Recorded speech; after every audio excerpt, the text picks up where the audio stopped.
yang tersimpan di jiwaku, semangat tertanam di dalam hatiku. Mungkin kau sebuah makna akan terukir dalam satu masa. Perjuangan itu takkan pernah kenal lelah. Komando dikit-dikit masa diam. Masa yang dituju. Itu yang rasa sampai aja datang menjemputku. Kan ku serahkan jiwa dan ragaku untuk melayani sampai titik darah penghabisan. Meski hanya segores luka yang dapat ku persembahkan, ku yakin ini adalah sebuah pengorbanan yang akan jadi saksi. Jadikan ini sebuah kenikmatan.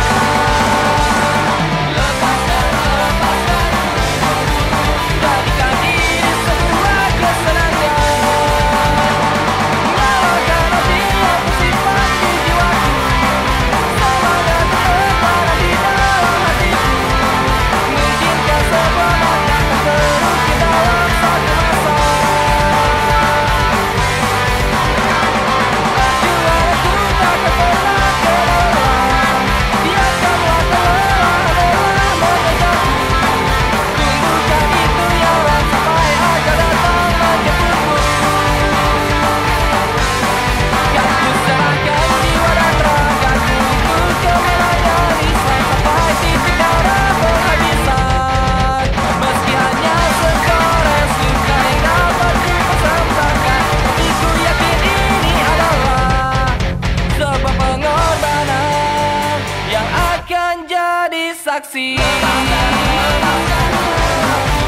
Jadikan ini sebuah kenikmatan.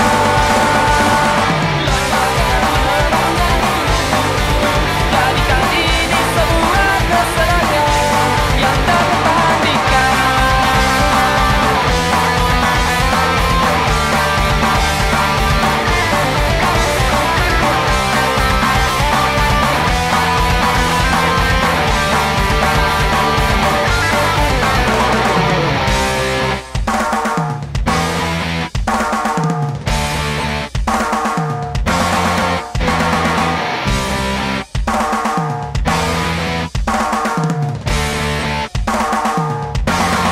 Kan ku serahkan jiwa dan ragaku untuk melayani sampai titik darah penghabisan. Meski hanya segores luka yang dapat ku persembahkan, tapi ku yakin ini adalah sebuah pengorbanan yang akan jadi saksi. Jadikan ini sebuah kenikmatan.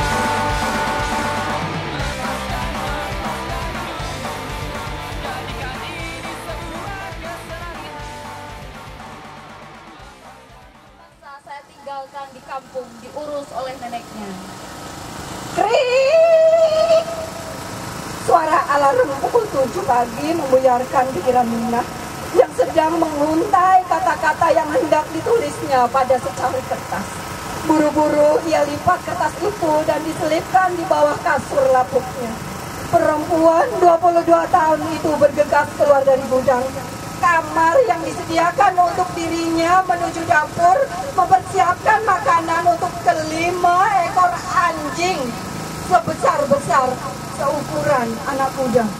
Suara gonggongan kelaparan anjing-anjing terdengar dari kandang di dalam gudang.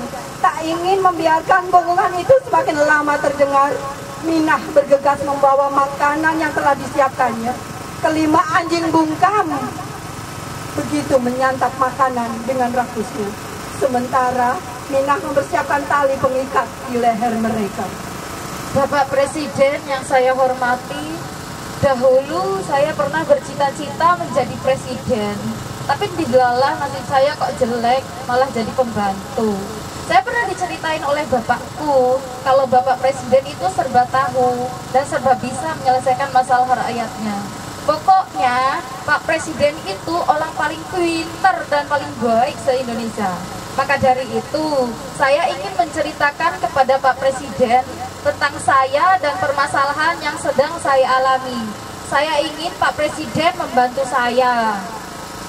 Di atas bangku taman, Minah kembali melanjutkan coretannya. Beruntung anjing-anjing itu tidak terlalu membuatnya repot.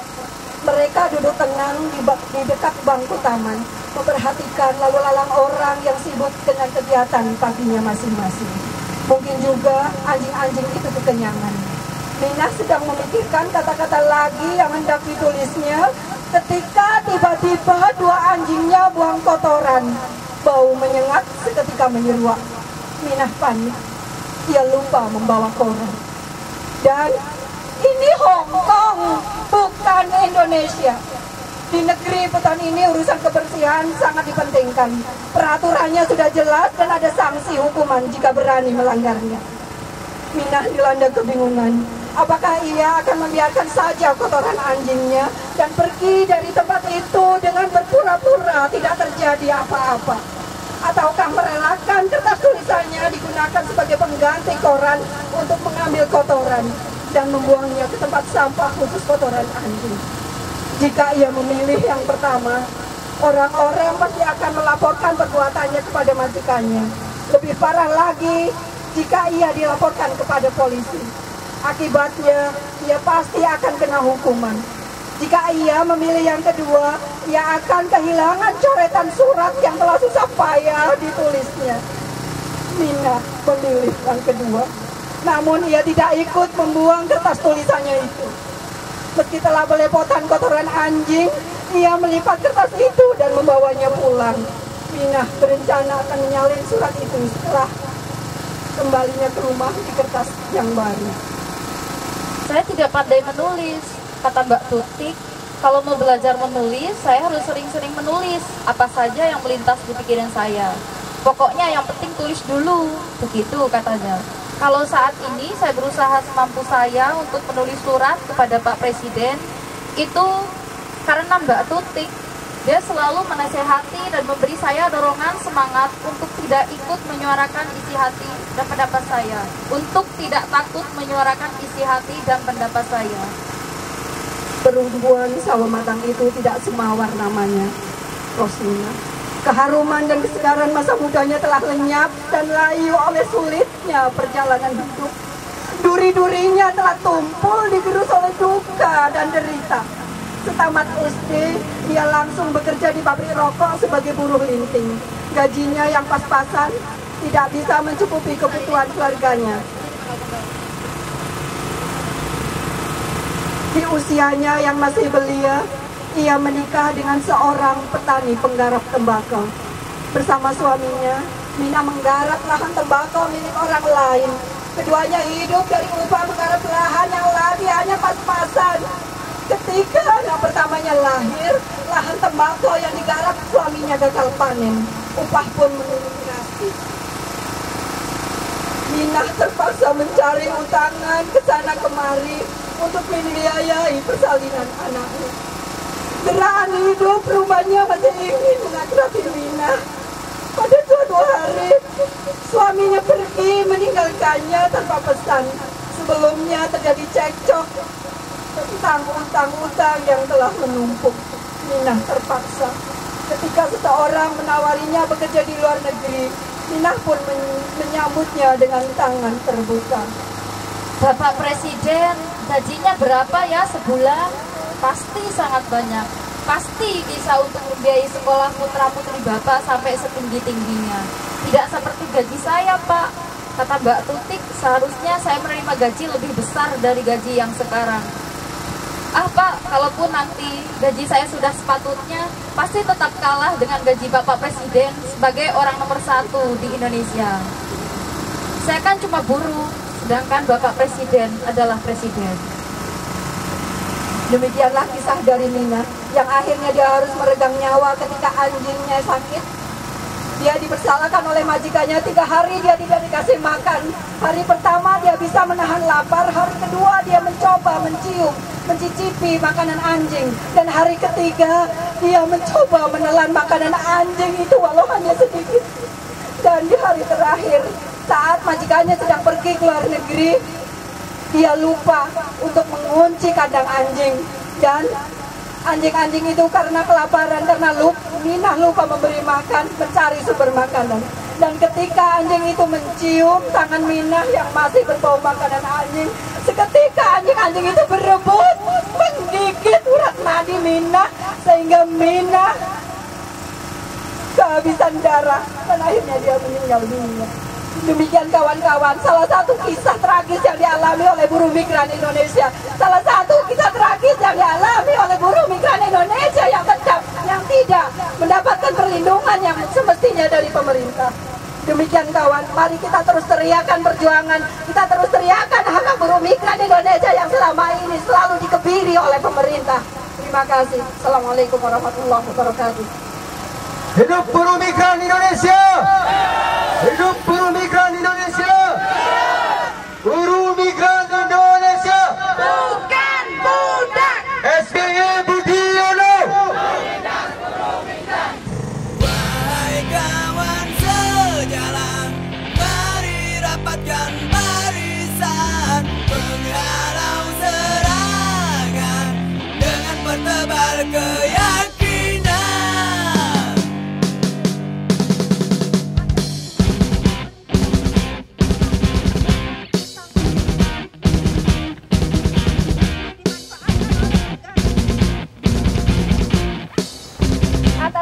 Pemberantasan biaya penempatan yang terlalu tinggi yang biasa dipermainkan oleh PJ-TKI, pemerintah Indonesia mengeluarkan suatu kebijakan yang mengatasnamakan kesejahteraan bagi BMI, yaitu adanya kebijakan kredit usaha rakyat atau KUR bagi BMI.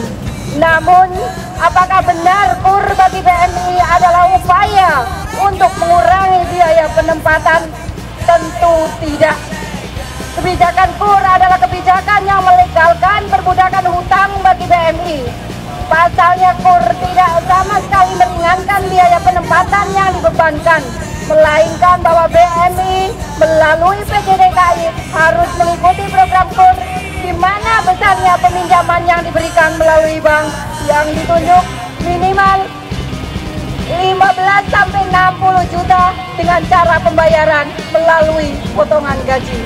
Sudah jelas, akar permasalahan buruh migran Indonesia tidak berdiri semata hanya kasus-kasus yang terjadi di negara penempatan, tapi berbagai persoalan perampasan tanah yang dihadapi oleh kaum tani di Indonesia yang selalu dihadapkan pada kekerasan dan pembantaian yang dilakukan oleh perusahaan-perusahaan, baik perusahaan swasta atau perhutani yang di-backup oleh aparat negara yang tidak membela rakyat, tapi membela perusahaan dan penguasa. Perampasan upah dari buruh negeri yang dilakukan oleh perusahaan dan pemerintah dengan berbagai metode yang mengatasnamakan kesejahteraan dan jaminan sosial. Nyatanya, rakyat Indonesia harus membayar mahal untuk mendapatkan kesejahteraan dan kehidupan yang layak. Jaminan atas pekerjaan pun dihilangkan dengan adanya sistem kerja kontrak dan outsourcing. Alhamdulillah, acara kita hari ini, teman-teman Migran Institute yang didominasi oleh ex-volunteer dari Hongkong bisa berjalan dengan baik, bersama dengan teman-teman yang lain, dengan TKI, SPM dan sebagainya. Kita berharap permasalahan TKI selama ini yang dihadapi teman-teman, baik pra, teman-teman volunteer, kita bisa selesaikan dengan baik. Semoga pemerintah mendengar aspirasi kita, sehingga insya Allah Indonesia yang memang negara yang makmur ini bisa memberikan kesejahteraan bagi masyarakat. Tutup Terminal 4 itu adalah salah satu tuntutan kita, dan keduanya penuhi hak kami cabut KTKLN, bahwa KTKLN itu adalah untuk bukannya melindungi kita, tapi adalah penindasan nyata kepada kita. Saya berharap pemerintah memberikan perlindungan sejati bagi kami, bukan hanya janji-janji, tapi kami perlu bukti perlindungan sejati bagi BMI di seluruh dunia.